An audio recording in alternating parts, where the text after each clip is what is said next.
오늘 몸이 좀 안 좋아서 그런가요? 하나님께서 시간 이렇게 뜨거운 눈물을 좀 흘리게 하시네요. 네, 몸이 안 좋아서가 아니고 제가 예배하면서 하나님이 어떤 분인지 계속 묵상하면서 예배했거든요. 그랬더니 각별한 또 주님의 은혜가 있었습니다. 우리 청년부 예배 가운데 비록 숫자가 중요하긴 하죠. 아무래도 적은 숫자가 모여서 예배하는 것보다 많은 이가 모여서 예배하는 것이 북적북적하고 멋져 보이겠죠. 그러나 그것이 중요한 것이 아니고 정말 10명이 모였든 5명이 모였든 그들이 전심으로 그 하나님 한 분, 그 예배 받으실 그 대상자 주님이 어떤 분이신지를 알고 예배하기 시작한다면 그 예배 가운데 정말 성령의 충만한 은혜가 넘쳐날 줄 믿습니다. 제가 기도하겠습니다. 하나님 감사합니다. 연약하고 도한 자를 주께서 세우셔서 말씀 있게 하신 아버지 하나님, 이 시간 예수 그리스도의 보혈로 덮어주셔서 주의 말씀을 대언케 하여 주옵소서. 예수님 이름으로 기도드렸습니다. 아멘. 오늘 본문과 같은 말씀을 설교하기 참 까다롭습니다. 너무 익히 알려진 말씀이고 너무 많이 들었던 말씀이기 때문에 기존 목사님이 했던 말씀을 똑같이 하자니 또 그렇고 또 다르게 하자니 없는 것 같고 이런 굉장한 딜레마에 빠지기도 하는데요.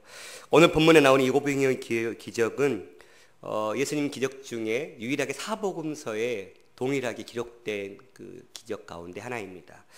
예수님께서 참 메시아됨을 증거하는 아주 중요한 기적 가운데 또 하나이기도 합니다. 그래서 오늘 본문을 우리가 보다 확실하게 알기 위해서는 사복음서 전체를 다 훑어보는 것이 참 중요합니다. 마태복음 16장, 또 마태복음 14장, 마가복음 6장, 또 누가복음 9장, 오늘 요한복음 6장, 이 말씀들 서로 좀 비교해 가면서 각자 그 복음서마다 독특하게 그 얘기하고 있는 것들이 다르거든요. 그러니까 예를 들어서 우리 신학교 시험 예전에 기억하면 잔디의 색깔을 얘기했던 복음서는 어디입니까? 어디인지 아십니까? 마가복음만 유일하게 푸른 잔디라는 표현을 써요. 그러니까 그런 게 되게, 그러니까 복음서마다 또 오늘 복음서, 약간 설교 후에 얘기하겠지만 오늘 복음서만 특이하게, 다른 복음서는 다 감사해요. 다른 복음서는 다 제자들의 이름이 등장하지 않는데 유일하게 요한복음에만 두 사람의 제자의 이름이 분명하게 기록됩니다. 그러니까 사복음서마다 조금씩 다른 이런 그 관점들이 있거든요. 그래서 함께 살펴보는 것이 참 중요합니다. 예수님께서 그동안 넘기지도 않았네요. 많은 기적들을 행했고 그 기적들 때문에 지금 사람들은 예수님이 가는 곳마다 항상 주시하고 계시면서 예수의 가는 곳을 쫓아다니는 그런 상황 가운데 지금 놓여져 있습니다. 이제 예수님께서 지난 본문에 예루살렘에 머무르셨다가 지금 갈릴리로 올라오셨습니다. 그러면서 갈릴리 디베랴 바다 혹은 또 갈릴리 바다라고 불리우는 이 디베랴 바다라고 불리는 것은 나중에 이 로마 황제 티베리우스에 의해서 나중에 불려진 이름이거든요. 예수님 당시에는 디베랴라는 바다라는 이름이 없었어요. 그러니까 아마 사후에 쓰면서 이 저자가 이 사후에 로마 시대에 적혀졌던 이 디베랴라는 이름을 쓴 것 같습니다. 어쨌든 이 갈릴리 바다로 좀 유심히 잘 살펴봐야 되는데, 저희 보시면 지금 파랗게 보인 부분이 갈릴리 바다고 그 옆으로 있는 게 이제 지중해 바다인데, 여러분 갈릴리 바다는 지중해보다도 훨씬 200m, 약 200m 밑에 있는 바다가 갈릴리 바다입니다.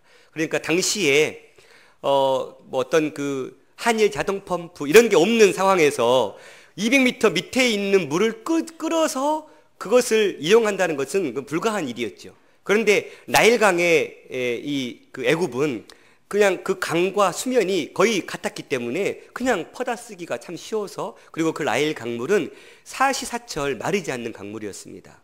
그래서 애굽은 하늘을 바라보지 않아도 될 땅이었지만 가나안 땅은 하늘을 바라보지 않으면 살 수 없는 땅이었죠. 저 갈릴리 바다를 잘 보시면 갈릴리 바다 중심으로 산지가 형성된 거 우리는 볼 수 있습니다. 그렇죠? 그러니까 갈릴리 바다가 200m 밑에 있으니까 지중해보다도 200m 밑에 있는 바다에 높은 산지가 형성되어 있어서 그 갈릴리 바다의 해수면의 따뜻한 공기와 산에 있는 차가운 공기가 만나면 광풍이 일어나서 가끔씩 그렇게 광풍이 일어나가는. 근데 어떻게 그래봤자 지가 호수가 얼마나 크건데 광풍이 일어나냐 하지만 이 세로 길이로 21km예요. 그리고 가로로 11km거든요. 상상해 보세요. 여러분 21km, 11km면 여기서 저 끝이가 안 보일 거예요, 아마도. 그 끝이. 제가 좀 구글에서 좀 찾아봤거든요, 사진들을. 이게 지금 갈릴리 바다입니다. 그러니까 참 제가 어마어마하죠. 그리고 그 잘 보면 지금 저게 프릿하게 지금 이 보이는 것들이 다 산이거든요. 그러니까 산지가 항상 옆에 이게 둘려져 있는 거예요.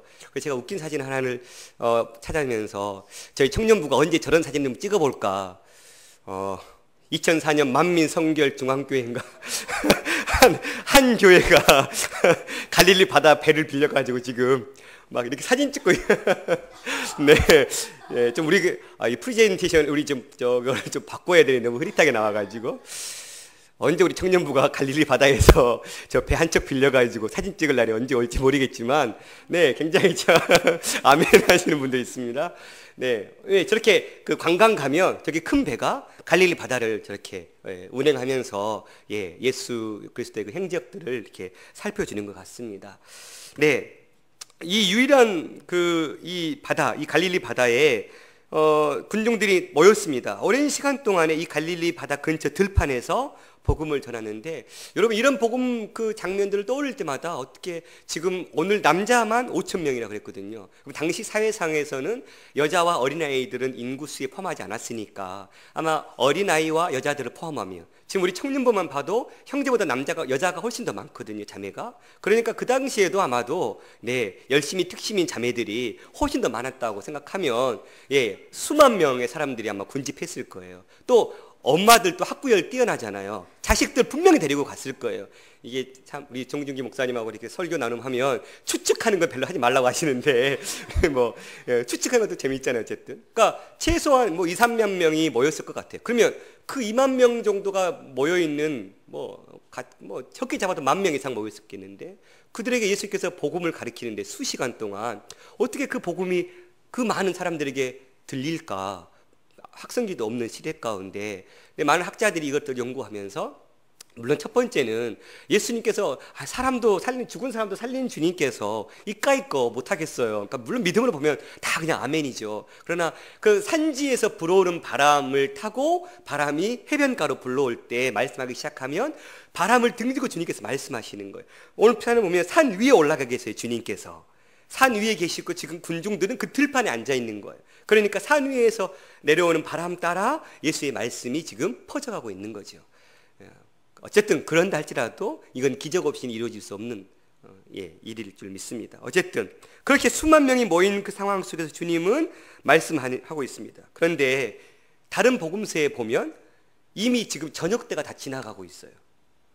저녁때가 됐다고 표현하고 있어요. 그러니까 아마도 수시간 동안 예수의 말씀을 들었던 것 같아요. 그런데 예수님께서 이제 집에 돌려보내야 되는데 그 허기진 배 붙들고 예수 말씀에 묵상했던 그들을 그냥 돌려보내시기에는 그 사랑 많으신 주님께서는 그게 가하지 않았던 것 같습니다. 그래서 제자들에게 먹을 것을 구해오라라고 말씀하시는 것이죠.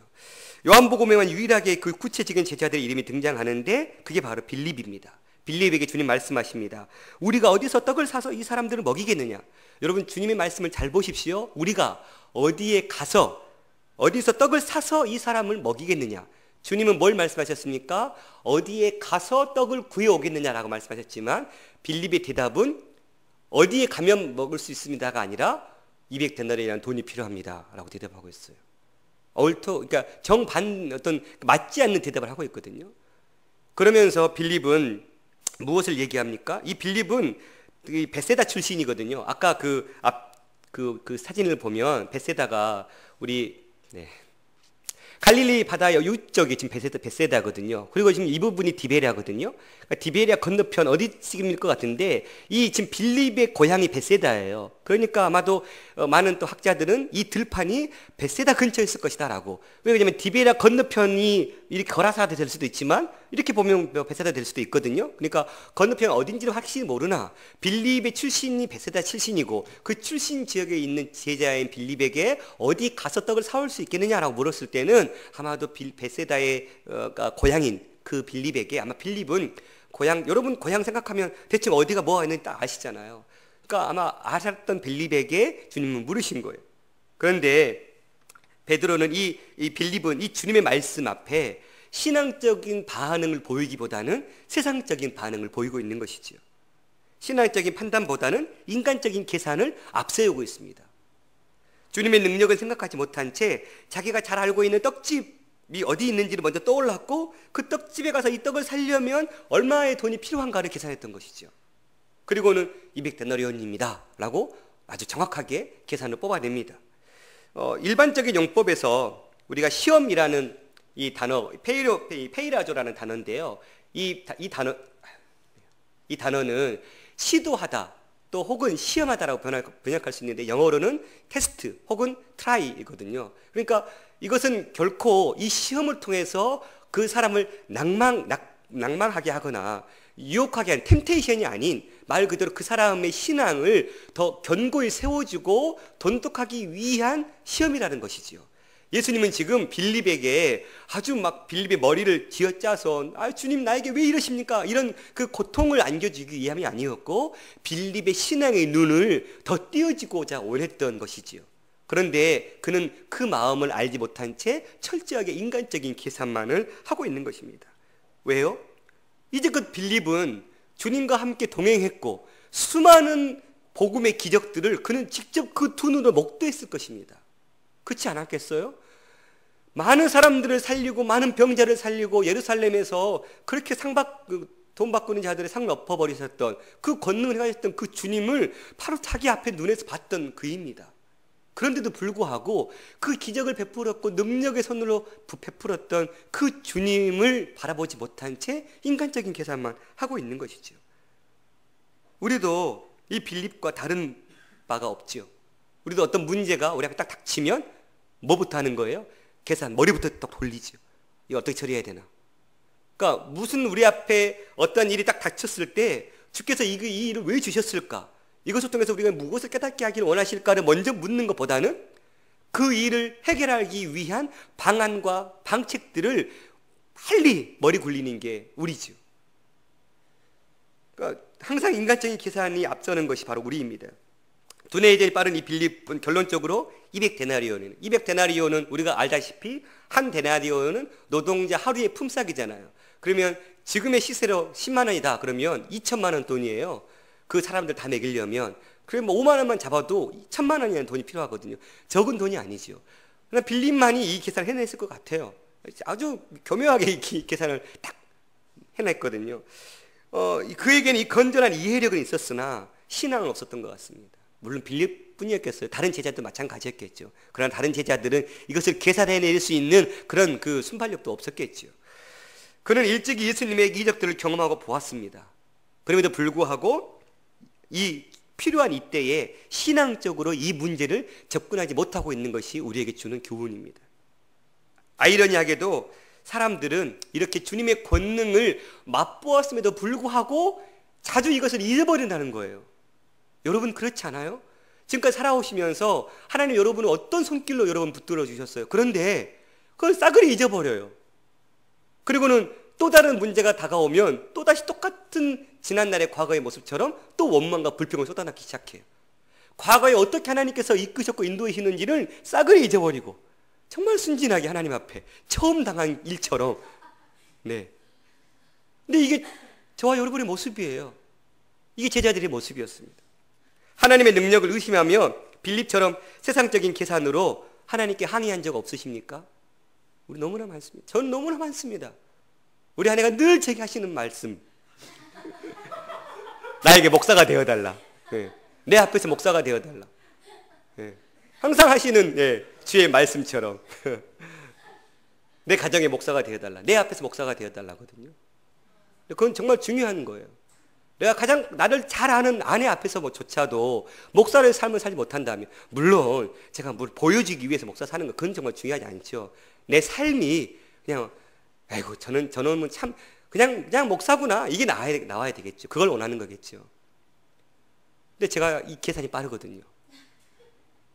제가 또 지난 교회에 있으면서 여러 카드를 가지고 이렇게 돌려막기 했던, 그러면서 교회를 살림을 했던 그 실력으로 어려움이 닥치면 어떻게 메꿀까 막 이게 한번 돌아갔거든요. 아주. 근데 이런 모습들이 정말 우리의 모습이라는 사실이죠. 근데 이것이 우리만 있냐? 너무너무 놀랍게도 모세에게도 이런 모습이 있습니다. 여러분 민수기 11장 21절 22절 다 같이 한번 읽어볼까요? 시작. 모세가 이르되 나와 함께 있는 이 백성의 보행자가 60만 명이 온데 주의 말씀이 한 달 동안 고기를 주어 먹게 하겠다 하시오니 그들을 위하여 양떼와 소떼를 잡은들 조카하며 바다의 모든 고기를 모은들 조카리오이까. 지금 백성들이 고기 좀 먹게 해달라고 하니까 주님께서 내가 그 고기 먹이겠다 한 달 동안 이에 그냥 고기가 그냥 가시지도 않게 내가 먹이겠다 했거든요. 그러니까 주님께 모세가 하는 말이에요. 하나님께 어디서 양과 소를 잡아서 바다의 고기를 잡아서 이 사람들을 한 달 동안 먹이겠습니까? 라고 지금 묻고 있는 거예요. 그런데 여러분 이 모세는 어떤 모세예요? 지금 홍해를 갈랐던 모세예요.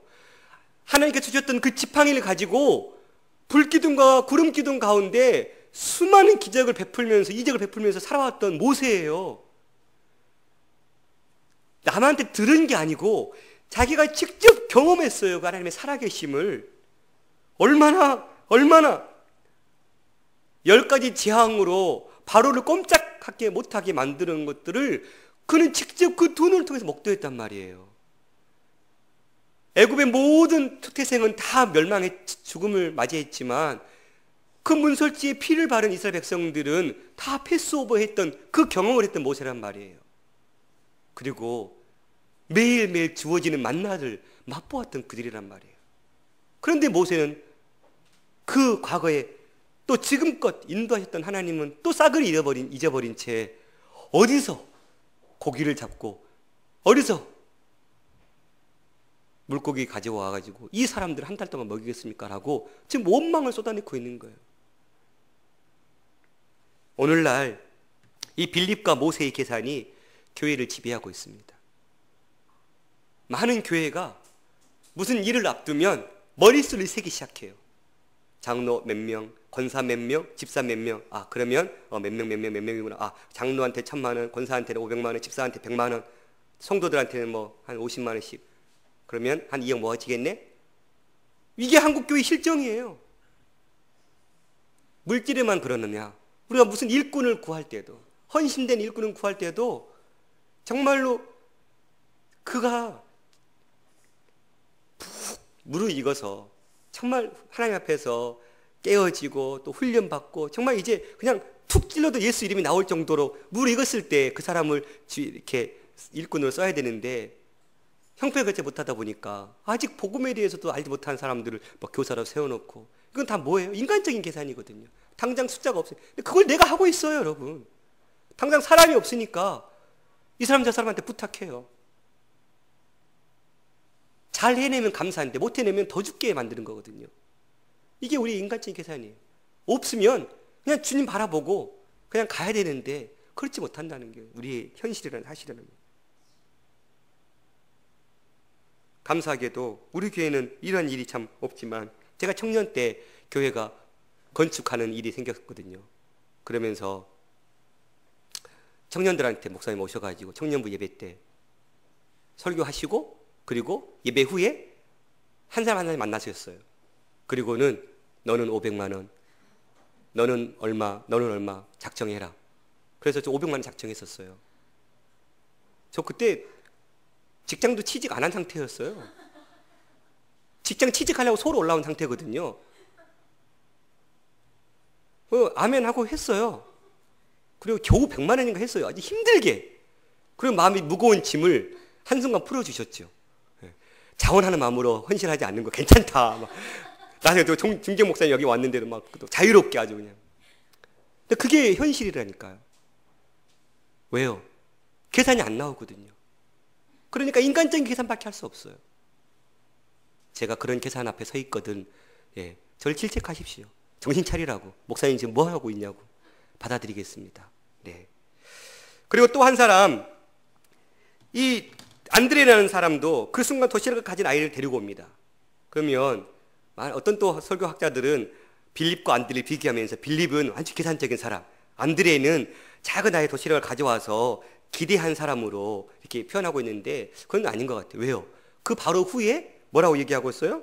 이거 가지고 뭐 어찌 하겠습니까? 부정적인 얘기를 분명히 하고 있거든요. 그러니까 안드레는 그냥 어린아이가 갖고 있는 도시락을 그냥 들고는 왔지만 정말로 이것을 주님께서 무언가 하실 거야. 왜요? 그도 똑같이 예수님이 기적을 보았으니까 그 기적을 행하실 거야 라는 마음을 가져왔기보다는 그냥 어떤 반신반의의 마음으로 가져온 것 같아요. 오늘 기적의 내용이 물고기와 보리떡이니까 아무래도 물고기를 또 보리떡을 언급하지 않을 수 없습니다. 당시의 보리떡은 굉장히 소민이 먹는 음식이었습니다. 또한 물고기는 기독교의 대표적인 상징 중에 하나잖아요. 베드로 또 제자들도 다 거의 대부분 어부였고, 또 성전에 세겔을 낼 때도 물고기 낚시해가지고 한 세겔, 성전 세겔도 내기도 하고.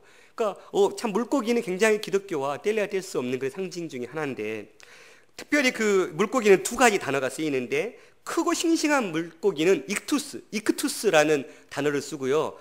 그래서 저게 지금 뭔 사진, 어떤 사진이냐면 이게 베드로의 물고기예요. 그러니까 이게 뛰어난 구글을 검색했더니 이스라엘에서 잡은 베드로의 물고기라고 찍어놨더라고요. 그러니까 이렇게 거대하게 큰 물고기, 우리나라 따지면 민어 같은 생선들, 제가 이렇게 민어를 또 먹고 자라서 알 수 있는 민어, 그러니까 상어, 뭐죠? 그 다음에 참치 이런 것들은 되게 크잖아요. 그러니까 되게 이렇게 또 참치, 가난한 사람들이 이렇게 쉽게 먹을 수 있는 거 아니잖아요. 그러니까 당시 부자들이 먹을 수 있는 물고기들이 익투스였고, 그 다음에 옵사리온이라는 이 단어는 지금 가면, 그러니까 갈릴리 바다 근처 식당 가면 이렇게 이 갈릴리 물고기, 오병이어 물고기에서 이렇게 나온대요. 떡 맷떡 가가고 이렇게 물고기 나오는데 이게 그러니까 되게 이렇게 손바닥만한 물고기, 참 인터넷이 참 좋긴 좋아요. 손바닥만 이런 물고기들을 가리킬 때 옵사리온이라는 단어를 쓰는데 이것은 서민들이 먹는 음식이에요. 그러니까 지금 이 아이가 가져온 떡과 물고기는 굉장히 가난한 집에서 아이가 가지고 온 거예요. 그런데 어떤 많은 학자들이 진짜 기적은 이 아이가 저녁이 다 되도록 어머니가 싸주신 이 도시락을 안 먹었던 것이 참 기적이다.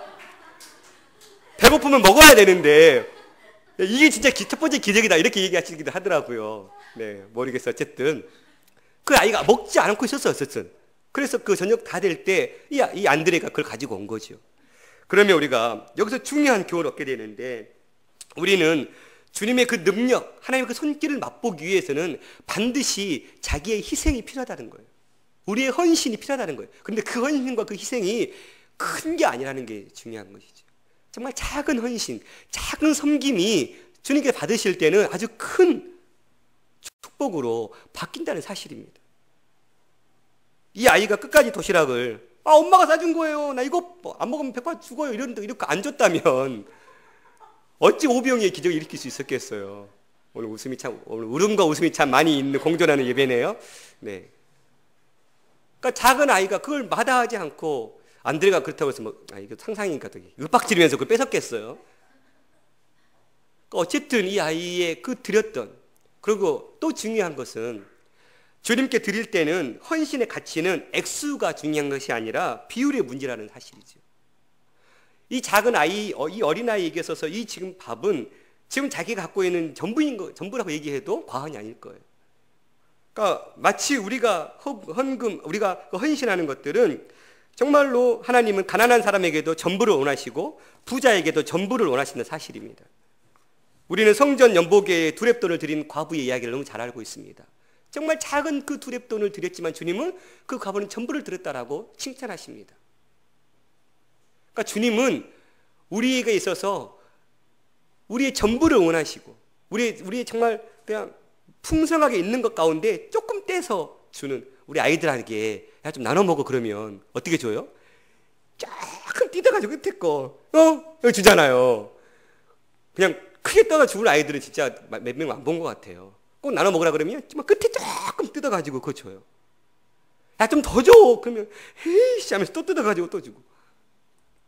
이런 헌신이 필요 없다는 거예요. 주님은 전폭적인 헌신을 받으시기를 원하신다는 사실입니다. 사르밧 과부는 가뭄으로 인해서 하나밖에 없는 아들과 마지막 남은 밀가루와 기름 가지고 그거 요리해 먹고 죽으려고 그랬어요. 그런데 선지자 엘리야가 오더니 야 그거 나를 위해서 요리해다오. 말도 안 되는 소리예요, 여러분. 이제 나 마지막 죽을 양식이에요. 먹고 죽을 양식. 근데 그거 달라고 할 때 그는 기꺼이 드렸고, 그 가뭄 시대에 그 기름 기름이 떨어지지 않는 그 축복을 그는 누렸어요. 그 전부를 드린 거거든요. 그 가부에 있어서 그 기름과 그 밀가루 한 주먹은 전부였단 말이에요. 주님 우리의 전부의 헌신을 드릴 때에 역사하시는 사실입니다. 주님은 그러면 우리 창세기 1장 1절에 태초에 하나님이 천지를 창조하신다라는 말씀하시잖아요. 그 창조라는 게 히브리어로 바라라는 말인데, 이 바라라는 말이 특별히 이 바라가 무에서 유를 창조하다는 의미거든요. 그러니까 아무것도 없는 데서 창조해낸 것을 이 바라라는 표현을 써요.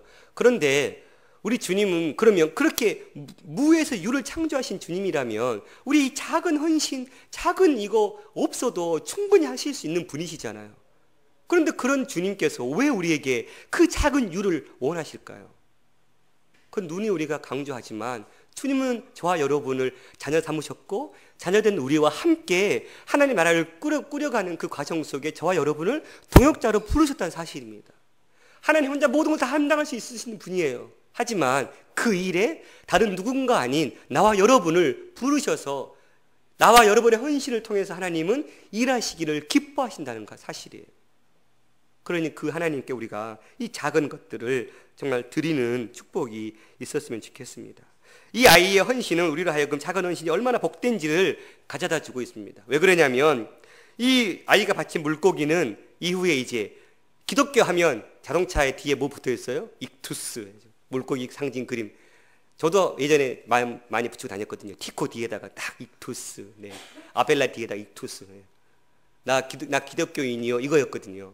아주 자랑하듯이 붙여놨던.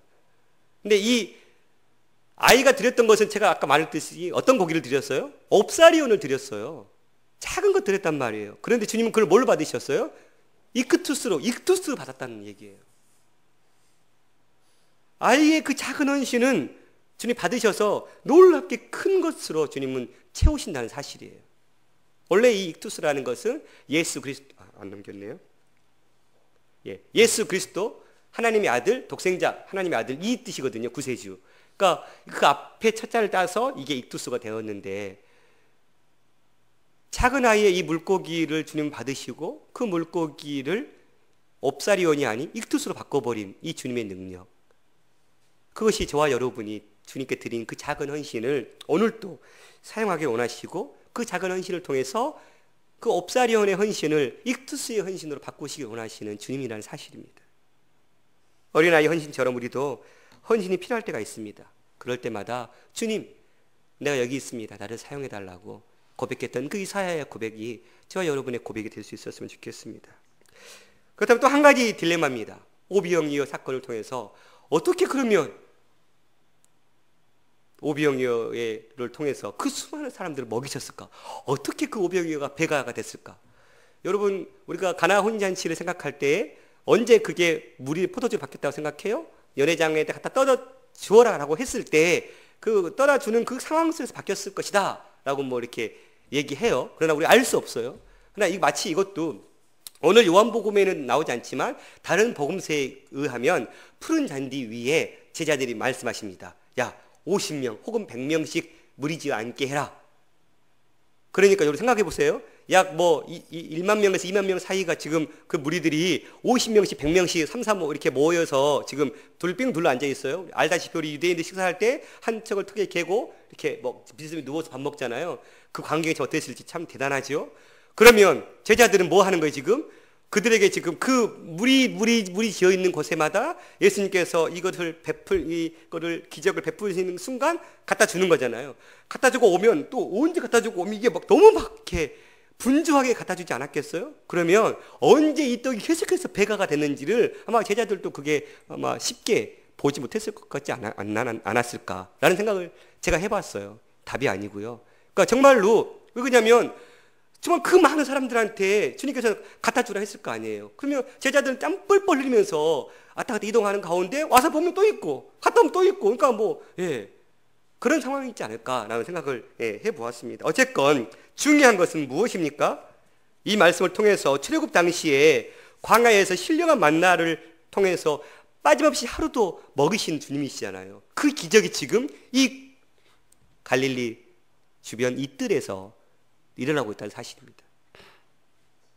우리는 과학시대의 모든 것을 물질적인 관점으로 설명하려고 애쓰는 시대를 살고 있습니다. 그래서 또 이것도 과학자들은 이것을 설명해내면서 모든 기적들을 제하고 뭐라 말씀하냐면, 어린아이가 그렇게 자기 것을 기꺼이 드렸더니 옆에 있는 어른들도 감동해가지고 내 것도요, 내 것도요, 내 것도 해서 다 자기가 싸온 도시락을 나눠 먹었다.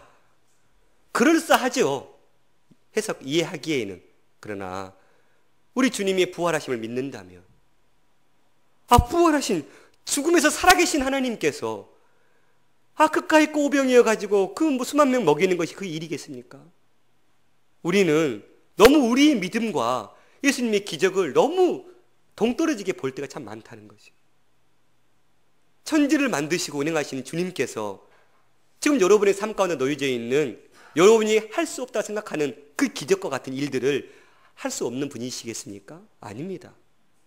주님 지금도 살아계시고 여러분이 어찌할 수 없는 그 상황 가운데 여러분이 주님께 모든 걸 내어 맡길 때 주님 그때에 일하시기 시작하실 것입니다.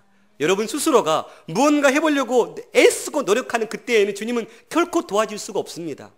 모든 걸 다 내어놓고 포기하고 나는 할 수 없구나, 주께서 도우지 않으시면 나는 이제 망한다, 그 순간 주님이 일하시기 시작한다는 사실입니다. 오늘 14절에 사람들이 이 예수님은 뭐라고 말씀하고 있습니까? 이는 참으로 세상에 오실 그 선지자라. 신명기 18장 18절에 이미 이렇게 예언했습니다. 내가 그들의 형제 중에서 너와 같은 선지자 하나를 그들을 위하여 일으키고 내 말을 그 입에 두리니 내가 그에게 명령하는 것을 그가 무리에게 다 말하리라. 이 선지자가 바로 주님이십니다. 그래서 사람들은 그 모세의 율법에 기록되어 있던 그 선지자가 이분이시다 하고 그 선지자 대신 예수님을 왕으로 추대하려고 하죠. 엘리사는 오실 이 선지자의 전조였습니다. 열왕기하 4장 42절에부터 보면, 그 42절 전부터 보면 어떤 일이 있냐면, 엘리사의 사도들이 배가 고파요. 그러니까 죽이라도 좀 끓여라. 그러니까 들호박을 떠다다가 이렇게 죽을 끓이거든요. 그랬더니 이거 독이 들어서 못 먹겠습니다 했더니 이제 가루를 집어넣었더니 그게 독이 사라지고 밥을 먹었던. 근데 그 현찮았나 봐요. 또다시 이제 배고파서 밥을 먹을 걸 주라 그러는데 자루에 보리떡 20개, 여기서는 보리떡 20개와 담은 채소가 있어요. 근데 거기서 뭘 해요 지금? 어찌 이것을 가지고 100명이나 주겠습니까? 라고 지금 얘기하고 있는 거예요. 우리 영혼이 같은 사람만 있으면 보리떡 20개는 혼자 먹을 수 있죠. 저 같으면 한 5개 먹으면 배부를 테지만, 그러니까 장정이 5개만 먹어도 4명이면 먹을 수밖에 먹으면 떨어지는 그런 분량이잖아요. 근데 당시에 엘리사 선지자가 그가 그들 앞에 주었더니 여호와께서 말씀하신 대로 먹고 남았어요. 그러니까 엘리사가 이 기적을 행한 거예요. 이미 보리떡 20개로 100명이 먹는. 그런데 오병이의 기적과 비율로 따지면 이거는 비교할 수 없는 비율이거든요. 그러니 구약 성경에 엘리사 선지자가 했던 이 기적을 지금 누가 해버리신 거예요? 이 예수님께서 하신 거예요. 그러니 그들은 지금 이분이 범상치 않은 분임을 인정할 수가 없는 거예요. 인정하지 않을 수가 없는 거예요. 그러니 그들은 그분을 추앙하고 높이는. 그래서 15절에 보면, 그러므로 예수께서 그들이 와서 자기를 억지로 붙들어 임금 삼으려 하는 줄 아시고 혼자 산으로 떠나 가시라라는 말씀이 나옵니다. 왜요? 이들은 정치적인 메시아, 로마로부터 해방해 줄 메시아, 그런 메시아를 찾았거든요. 말씀을 마치겠습니다. 이처럼 주님이 계신 자리, 또 주님 앞에 나가는 자리에는 이 풍성한 말씀의 은혜가 넘쳐나는 자리인 줄 믿습니다. 매일 축제가 벌어지는 것이지요. 이제 우리가 주님의 이름으로 섬기는 모든 분야에서 오병이어의 기적을 베풀었으면 좋겠습니다. 그 기적은 여러분의 작은 섬김이 오병이어의 섬김을 이뤄낼 것이고, 여러분의 작은 그 헌신이 오병이어의 헌신을 만들어낼 것이고, 여러분의 그 작은 사랑이 오병이어의 사랑을 만들어낸다는 사실입니다. 그렇게 우리 청년부가 나의 것들을 드리기 시작하고 나의 작은 헌신들을 나누기 시작할 때 이 청년 공동체는 정말로 옵사리온이 아닌 익투스의 배가의 은혜가 넘쳐날 줄 믿습니다. 여러분 기억하십시오. 주님은 여러분에게 무언가 거대한 것을 요구하지 않습니다. 아주 작은 것. 주님 앞에 그것을 드리기에 주저하지 않고 그것을 달라고 하신 분이 어떤 분이신지를 분명히 깨닫고 그분께 우리의 것들을 거침없이 하이킥이 아니라 거침없이 주님 앞에 드릴 수 있는 저와 여러분의 삶이 될 수 있기를, 그리함으로 말미암아 이 청년부가 정말로 주님 앞에서 아름답게 견고하게 세워지는 일에 여러분 한 사람 한 사람의 그 헌신과 그 섬김과 그 수고와 그 사랑이 세워지기를 간절히 바라겠습니다.